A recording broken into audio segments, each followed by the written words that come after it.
오늘 우리에게 주시는 하나님 말씀은 열왕기상 9장 10절에서 28절의 말씀입니다.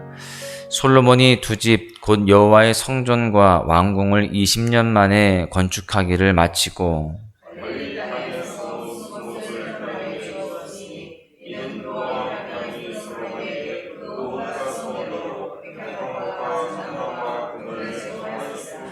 히람이 두루에서 와서 솔로몬이 자기에게 준 성읍들을 보고 눈에 들지 아니하여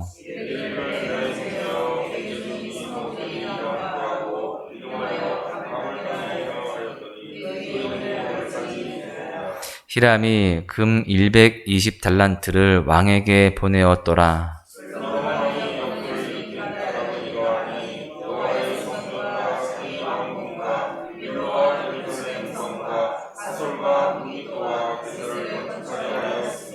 전에 애굽왕 바로가 올라와서 게셀을 탈취하여 불사르고 그 성읍에 사는 가나안 사람을 죽이고 그 성읍을 자기 딸 솔로몬의 아내에게 예물로 주었더니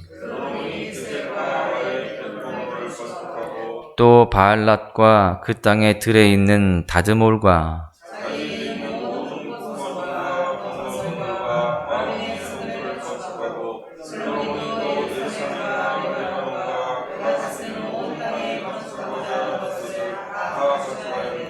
이스라엘 자손이 아닌 아모리 사람과 헷 사람과 브리스 사람과 히위 사람과 여부수 사람 중 남아있는 모든 사람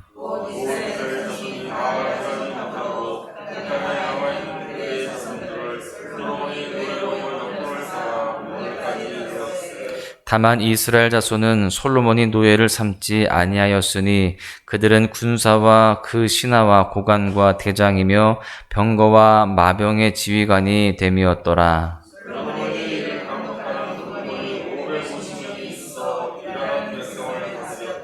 바로의 딸이 다윗성에서부터 올라와 솔로몬이 그를 위하여 건축한 궁에 이를 때에 솔로몬이 밀로를 건축하였더라.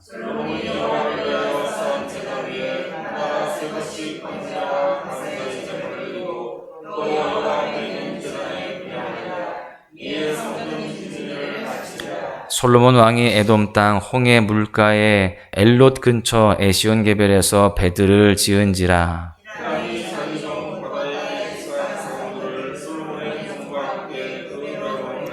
그들이 오빌에 이르러 거기서 금 420달란트를 얻고 솔로몬 왕에게로 가져왔더라. 아멘. 여러분, 우리는 늘 약속을 하고 또 약속을 지키고자 노력하며 살아갑니다. 약속은 사전에서 이렇게 정의합니다. 다른 사람과 어디서 무엇을 어떻게 할 것인가를 정하는 것 혹은 그렇게 정한 내용이라고 되어 있어요. 정리해보자면 약속이라는 것은 나와 약속의 상대가 어떤 목표 또 목적을 가지고 그것을 함께 성취하기 위해서 노력하는 것 그리고 그에 따른 결과라고 할 수 있습니다. 여러분, 그렇다면 여러분들은 얼마나 약속을 잘 지키며 살아가고 계십니까? 우리 삶 전반에는 참 많은 약속들이 있습니다. 가족 간의 약속뿐만이 아니라 주변 이웃과 성도들 간의 약속도 있을 것입니다. 이뿐만이 아니라 사회의 체제와 질서를 위한 시민으로서의 준법 약속도 있습니다. 그러나 생각보다 우리는 이 약속을 완전하게 지키며 살지 못하고 있다는 것을 우리가 부정할 수 없습니다. 그 이유가 무엇일까요? 혹자의 표현과 같이 약속이란 깨질 가능성이 있기에 약속이다라고 그렇게 생각하며 살 때가 있기 때문에 그렇습니다.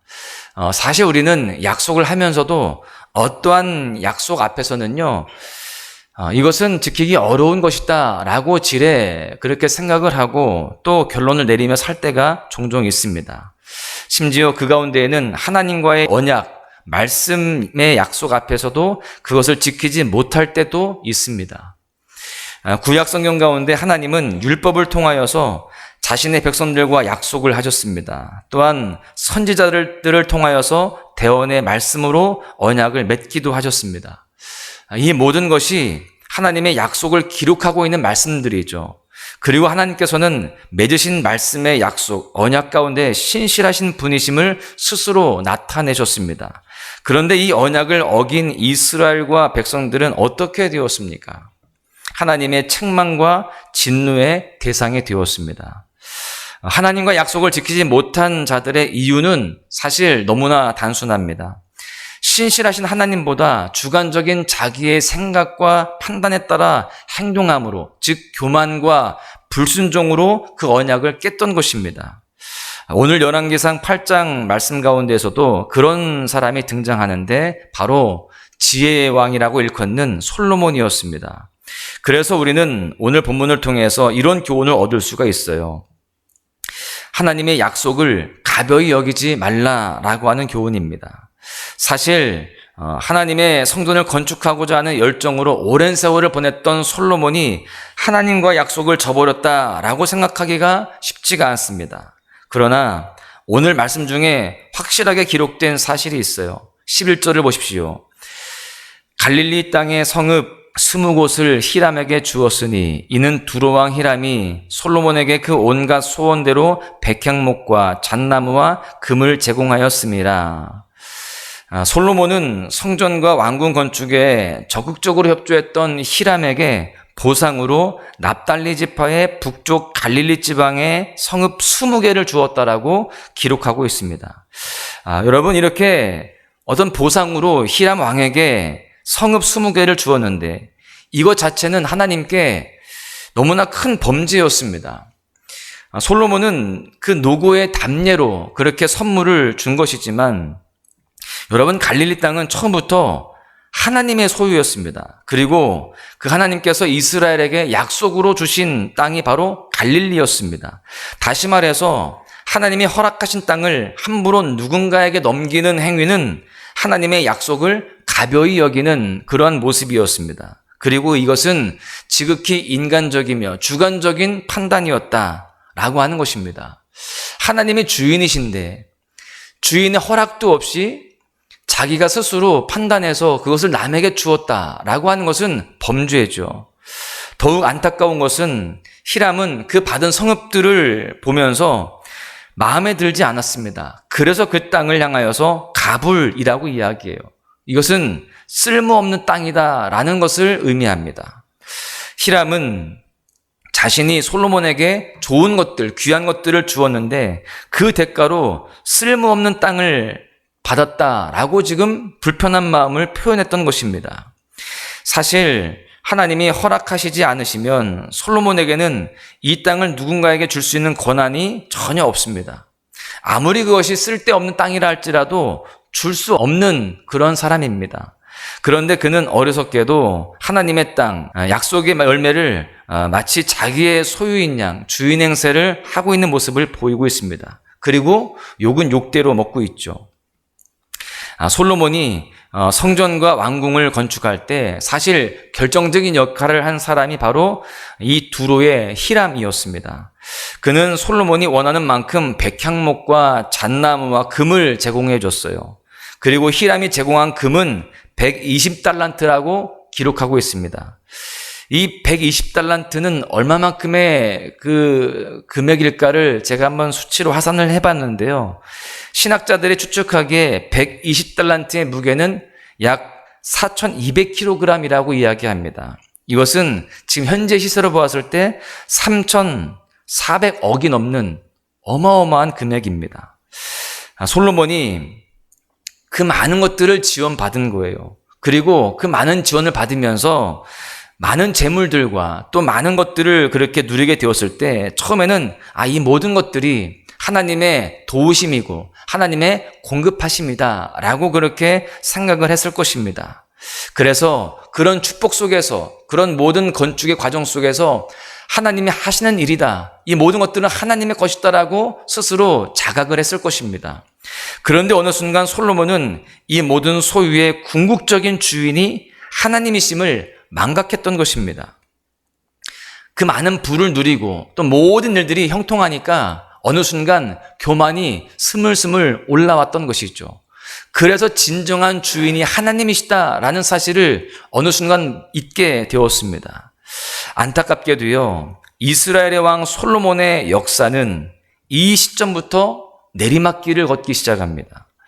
여러분, 하나님께서는 우리를 거룩한 백성으로 부르셨습니다. 그리고 그 하나님 안에 거할 때에, 말씀에 순종할 때에 우리의 삶을 복되게 하신다라고 그렇게 약속하셨습니다.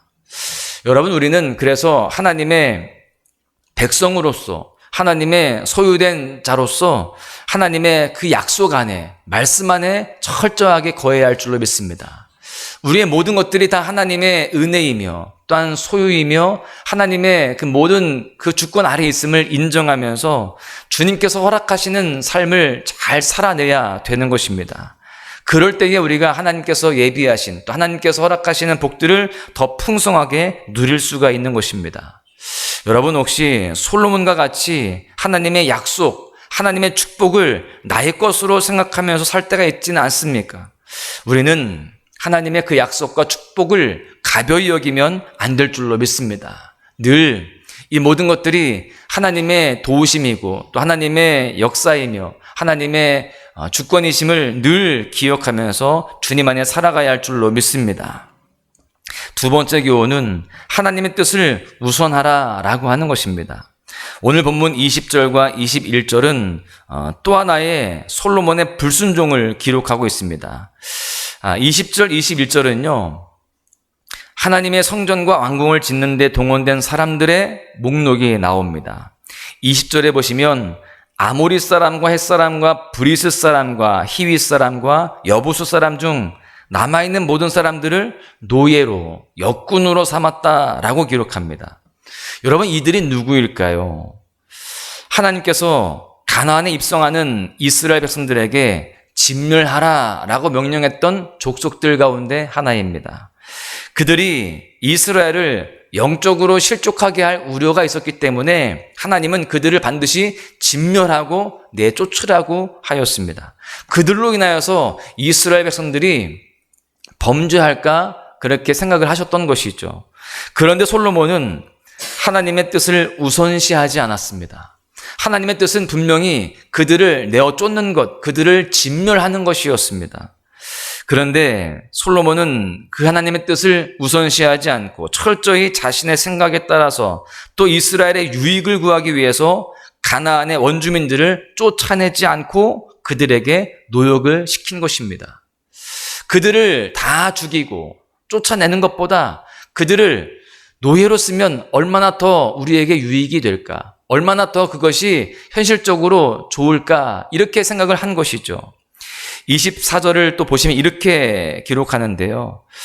바로의 딸이 다윗성에서부터 올라와 솔로몬이 그를 위하여 건축한 궁에 이를 때에 솔로몬이 밀로를 건축하였더라.